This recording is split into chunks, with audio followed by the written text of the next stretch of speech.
Well, hello and happy Saturday. Welcome back to my study. How does coming home after a busy day make you feel? Press pause and have a think about that. Well, I guess for some of us, coming home might be a hard thing. Perhaps you've got a tough situation at home. I'm sorry if that is you.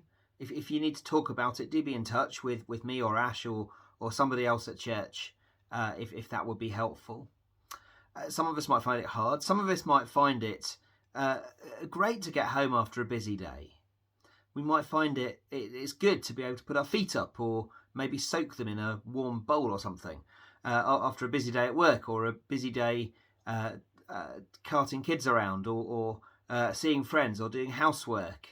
Or maybe we're an older person and coming home is great because being out, we love it, but it's just a bit more tiring than it used to be. So coming home is a great thing.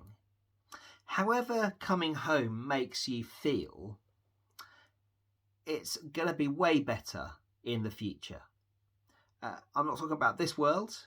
I'm talking about the new creation, the place we'll finally call home.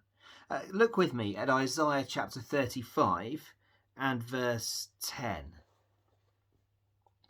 Isaiah's first and foremost is talking about the exiles returning back from exile in probably Babylon. He's talking about here.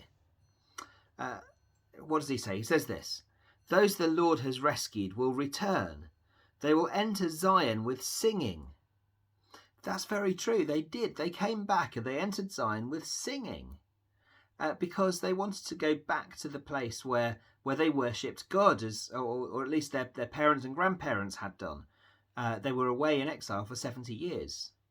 So it was only the oldest ones who remembered what it was like when they were children back in Jerusalem. They entered with singing. But here's the thing. This is looking beyond those exiles returning back to Jerusalem, because everlasting joy will crown their heads. Gladness and joy will overtake them, and sorrow and sighing will flee away. Well, when those original exiles got back from Babylon to Jerusalem, the old men wept because the place was such a mess. And even when they'd done their best at repairing the temple and rebuilding it, they still wept because it wasn't like it was before.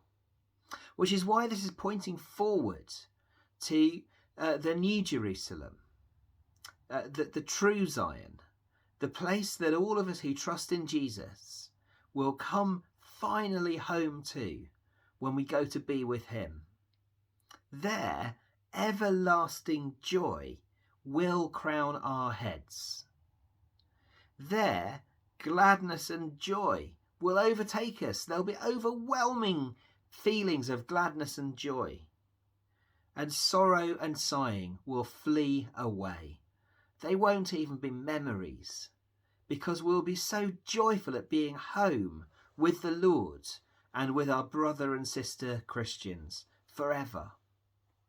So however coming home is for you at the moment, whether it's a hard thing, a joyful thing, or a relieving thing, look forward to that wonderful day when we will all come home to be with the Lord, and sadness and sighing will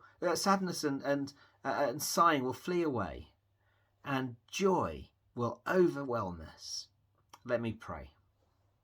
Father, please would you help us look forward to that day excitedly when we'll come home to be with you. Please help us to think of our own homes as just a tiny shadow of that, and that whatever our home is like, our true home with you will be unspeakably wonderful. Father, please fill us with joy at the prospect of coming home to be with you. Amen. Hopefully see you on Sunday.